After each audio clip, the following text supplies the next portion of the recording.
Il est 9h22 dans l'intimité du couple présidentiel. Avec nous, Gaëlle Tchakaloff, qui est avec nous. Bonjour. Bonjour. Bienvenue, ancienne journaliste et auteure de ce livre, Tant qu'on est tous les deux aux éditions Flammarion. Oui, alors Gaëlle Tchakaloff, c'est vrai qu'il va y avoir, comme on est dans la course à la présidentielle 2022, il va y avoir énormément de livres autour d'Emmanuel Macron, la présidentielle, etc. Il y a le livre de Davet et l'homme qui sort cette semaine, Le traître et le néant. Alors, leur livre est sur l'entourage, mais deuxième, troisième, quatrième cercle. Et vous, ils n'ont pas eu accès véritablement au couple Macron, contrairement à ce qu'ils avaient fait avec François Hollande. Oui. Vous, en revanche, c'est un livre récit dans les coulisses et même dans l'intimité de l'Élysée. Comment vous aviez eu en fait cet accord, cette possibilité d'accéder à l'Élysée? Écoutez, moi déjà, je voulais justement ne pas faire un livre de journaliste, parce qu'il y a 150 livres de journalistes sur les Macron qui vont sortir, qui sont sortis comme il y en avait eu sur Nicolas Sarkozy à l'époque. Et moi, je voulais vraiment faire un livre de littérature, un récit littéraire qui est d'ailleurs sorti en rentrée littéraire, et ce qu'on appelle en immersion, c'est-à-dire en bon français, en embedded. C'est-à-dire que l'idée, c'était de partager la vie au quotidien avec Brigitte et Emmanuel Macron. Lui, je l'ai rencontré en 2016, juste après le meeting de la Mutualité. Et j'étais à l'époque la seule à le suivre, parce que vous vous souvenez, on disait c'est une bulle de savon, dans 2 mois, il aura disparu. Donc j'étais seule en voiture avec lui. Donc on a tout de suite lié connaissance et on est devenus amis. Et elle, je l'ai rencontrée quelques mois après à un meeting à Quimper. Et alors, on ne s'est plus quitté avec elle. On a continué à se voir, y compris après l'élection. Oui, sauf que quand vous lui avez dit, je vais quand même écrire en fait mon livre, là, ça a été plus compliqué, non? Alors, eux ne m'ont rien dit, parce que d'une part, je suis pas sûre que eux étaient contre le livre. Et en plus, c'est pas des gens conflictuels. Mais en revanche, les conseillers sont venus s'opposer à mon projet. Je pense que le secrétaire général de l'Élysée, Alexis Collère, ainsi que plusieurs conseillers, considéraient que c'était pas forcément l'idée du siècle, à quelques mois de l'élection, que de sortir un livre fait par quelqu'un qui vient à l'Élysée toutes les semaines depuis longtemps. Oui, parce que vous dites quand même des choses très crues, en fait, dans ce livre. Non, mais c'est cru, c'est cash. Par exemple, que c'est un couple hyper ambitieux et que tout est fait, et que là aussi, un peu comme dans le livre de Davet et l'homme, que peu importe si on les a aidés à un moment donné à accéder au pouvoir, eux, ils n'ont qu'une vision, aller devant. Oui, alors après, je pense qu'ils sont ambitieux, mais pas opportunistes. Il y a une nuance, tout étant d'ailleurs dans la nuance, c'est-à-dire que je pense que c'est pas du tout des gens qui avaient prévu de réussir dans la politique, puisqu'on voit bien dans le livre, que ça soit par l'intervention de la mère d'Emmanuel Macron, Françoise Noguès, que vous avez rencontrée, que j'ai rencontrée, par celle de Brigitte Macron, parce que l'idée du livre, c'est quand même que c'est de voir le président dans les yeux de Brigitte Macron, qui parle beaucoup de lui dans ce livre. On voit bien qu'au fond, le destin qui l'attendait, c'était un destin d'artiste, d'écrivain ou de comédien, et que la politique est un petit peu un accident dans sa vie, et sans doute qu'il les retournera pas après, même s'il brigue un second mandat, ensuite c'est plutôt un destin d'écrivain qui l'attend. Même s'il brigue un second mandat, c'est-à-dire que vous avez encore un doute, vous, aujourd'hui, après les avoir côtoyés et vus? D'abord, c'est quelqu'un de totalement imprévisible, en ce sens, il n'est pas très conventionnel. Et ensuite, je pense d'après ce que j'ai compris, il ne se présentera, comme le disent ses conseillers, que s'il est sûr de gagner les législatives. Ce qui est un peu un pari compte tenu de la versatilité des Français. C'est-à-dire que s'il gagne la présidentielle, il est pratiquement sûr de perdre les législatives. Mais voilà, tout ça est un autre débat. Et lui, donc, en fait, l'un de ses combats, que vous dites aujourd'hui, c'est de s'assurer, en fait, de la suite, quoi. C'est pour ça qu'il y a un duel avec Édouard Philippe, notamment, qui crée son parti, pour lui peser beaucoup lors des législatives? Écoutez, Édouard Philippe, c'est un des personnages de mon livre qui est assez présent, parce que c'est une discussion que j'ai eue très souvent avec le candidat Emmanuel Macron, puisque moi j'avais suivi Alain Juppé, donc je savais à quel point Édouard Philippe n'était pas quelqu'un de loyal et de fiable, parce qu'il ne l'a pas été avec Alain Juppé. Et effectivement, quand entre les 2 tours, je lui ai fait part de cela, le candidat Emmanuel Macron m'a répondu: relis Plutarque. Je dis je l'avais jamais lu, pourquoi faut-il le lire?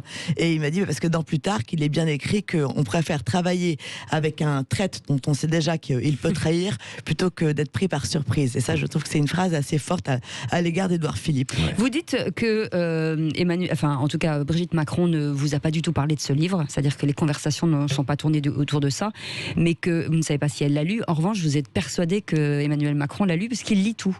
Il lit tout sur lui, y cancer. compris les petites phrases dans les journaux à 3 lecteurs, à 3 diffusions. Non, il lit tout. Elle, je l'ai revue depuis à plusieurs reprises et on est resté très proches, contrairement au bruit, aux rumeurs de la ville.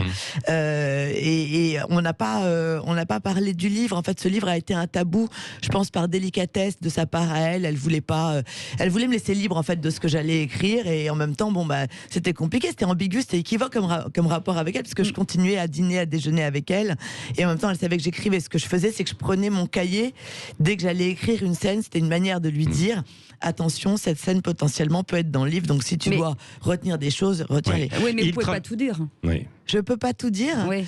Écoutez, moi j'ai tué en fait. Vous avez fait le tri quand même. Alors d'abord j'ai fait le tri, il y avait des choses qui n'étaient pas forcément intéressantes sur 2 ans de vie, tout n'était pas intéressant.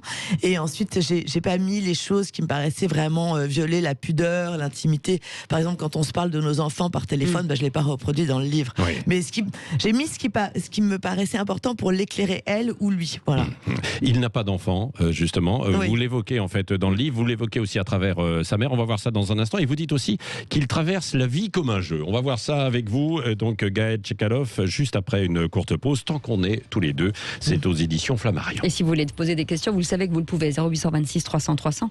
On vous attend au standard, il est 9h28. Le Grand Matin Sud Radio, 7h-10h, Patrick Roger, Cécile de Ménibus.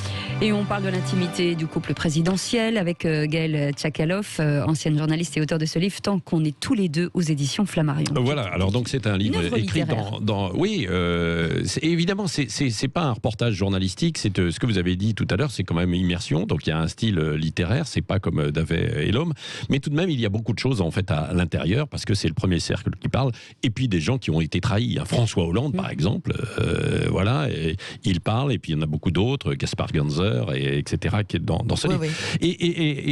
Et en même temps, sur le couple, on voit qu'ils sont soudés. Tout ira bien tant qu'on est tous les deux. C'est ce qu'ils disent, quoi. Et ce que dit surtout Brigitte Macron, c'est ça. Oui. Alors, elle m'a dit ça à plusieurs reprises. C'est un peu comme un gimmick, cette phrase. Elle le dit très souvent. Là, j'ai repris ce titre parce qu'en fait, elle m'a dit ça à un moment qui était vraiment un moment très, très dur. La veille du 3e confinement. En fait, je pense qu'elle était plutôt contre le reconfinement. Et lui, tous les médecins, il avait la pression, tous les médecins, vous vous souvenez, on disait le président est un assassin pour reconfiner.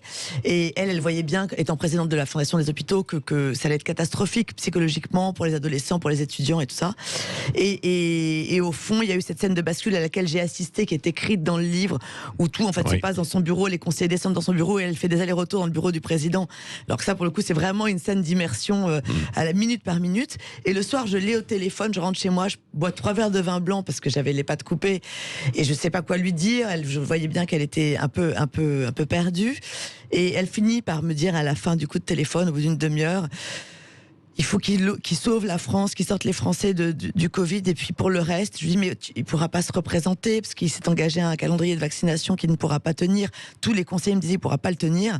Et elle me répond, oh, ça c'est pas grave, tout ira bien tant qu'on est tous les deux. Et en fait, j'ai trouvé ça bouleversant parce qu'au fond, elle me disait, c'est pas grave, l'élection. On a l'impression d'ailleurs qu'elle a consacré la seconde partie de sa vie à partir de sa rencontre avec Emmanuel Macron. On rappelle qu'elle était prof, que lui était élève. Ils ont quand même elle a 20 ans de plus que lui. Un peu plus, oui. Un peu plus même que ça. Et que ensuite, tout a été fait pour son Emmanuel Macron. Non ? Oui. J'ai souvent eu le sentiment que le seul défaut, parce que c'est quand même une femme qui a très peu de défauts, il faut le dire. C'est une femme extrêmement libre, extrêmement puissante. Il y a beaucoup d'autres qui, en vous écoutant, qui vont dire oh là là. Mais elle a franchement des défauts saillants. Elle en a pas beaucoup. Pour moi, celui qui est le plus grave, le plus important, c'est que tout est fait à raison de l'homme qu'elle aime. C'est-à-dire qu'elle s'oublie complètement et tout est fait pour lui. Ses journées sont consacrées évidemment à ses activités, pour les hôpitaux, pour les handicapés, le harcèlement d'enfants, etc. Mais quand même, elle reçoit énormément de gens qui ne peuvent pas être reçus par le président parce que les journées n'ont que 24 heures. Et donc, elle est la prestataire du président. président, de la même manière que je pense qu'elle joue énormément dans son équilibre. Enfin, malheureusement. Et lui se retourne vers elle en permanence avant de prendre des décisions. Mais même quand il descend, parce que vous savez, dans l'aile Madame est au rez-de-chaussée, le monsieur, lui, il est au premier étage, et très souvent, il fait des allers-retours et il descend, il est dans son bureau. Et moi, j'ai vu ça très souvent. Il était là dans le bureau de Brigitte Macron. Et il est tout le temps en train de se tourner vers elle, de lui prendre la main. Et on sent qu'elle est absolument essentielle. Et de la même manière, quand il fait un meeting, moi, pendant la campagne de 2016-2017, j'étais toujours derrière le rideau noir des scènes de meeting. Dès qu'il sortait de la scène, il se tournait vers elle, il lui disait: alors j'étais comment? Mais elle ira au sacrifice pour lui, c'est-à-dire qu'elle prend des coups pour lui? Oui, parce que c'est une femme de devoir. Là, pour le coup, vraiment, il n'y a pas de sujet là-dessus. C'est une femme d'État et c'est une femme de devoir. Oui.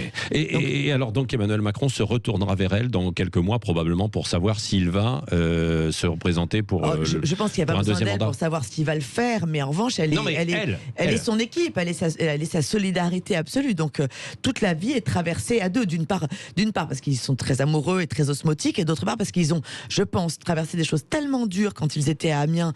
Vous avez vu dans mon livre, il y a une femme d'un certain âge, 90 ans, qui les connaissait très bien tous les deux, qui raconte à quel point c'était invraisemblable. Enfin, tout le monde pensait qu'il n'allait pas s'en sortir et pouvoir assumer son couple et imposer son couple à la France entière, ce qu'il a fait en étant élu président. Donc, ils ont traversé des choses tellement dures qu'ils sont capables de tout affronter ensemble, je pense. Et vous avez rencontré à Amiens aussi sa mère, Françoise Noguès, qui veut remettre un peu les pendules à l'heure, si je puis dire, quoi. Oui, parce qu'il y a eu beaucoup de choses en disant...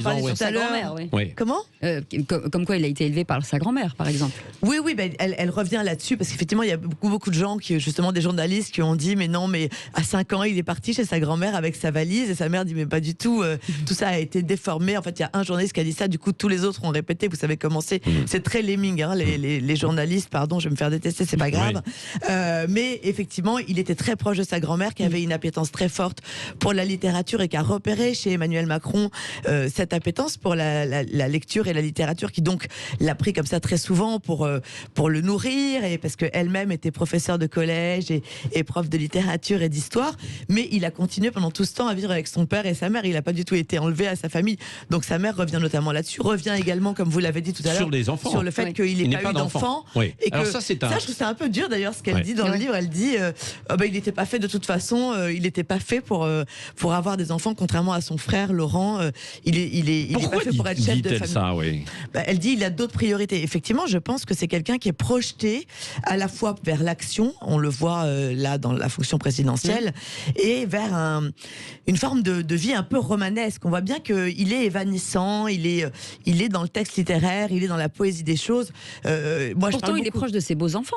Il est très proche de ses beaux-enfants, mais moi j'ai bien vu, en fait, la première fois que je l'ai rencontré, c'est d'ailleurs dans le livre, on était en voiture, on allait d'une ferme à un hôpital en Bretagne, et je suivais en même temps Jean-Luc Mélenchon et Marine Le Pen. Les deux autres me parlaient de politique, et lui, au lieu de parler de politique, il m'a parlé de Madame Bovary. Il comparait la France et les Français à Madame Bovary en parlant de leur sentimentalisme exacerbé. Et là, je me suis dit, le type est un peu frappé, pardon de dire ça, c'est le président, au bon sens du terme, parce que il a ce côté un peu, héros romanesque, qui traverse la vie avec panache. Et c'est pour ça que, par exemple, il pourrait très bien ne pas y aller pour un second mandat, parce on n'est pas à l'abri de ce côté imprévisible qu'il a, et le côté héros littéraire fait que je pense qu'il peut décider au dernier moment de ne pas y aller. S'il considère que la France sera, comme je vous le disais tout à l'heure, ingouvernable parce qu'il peut perdre les législatives, il n'ira pas peut-être. Oui, voilà, c'est ça. Il pourrait prendre une décision effectivement inverse.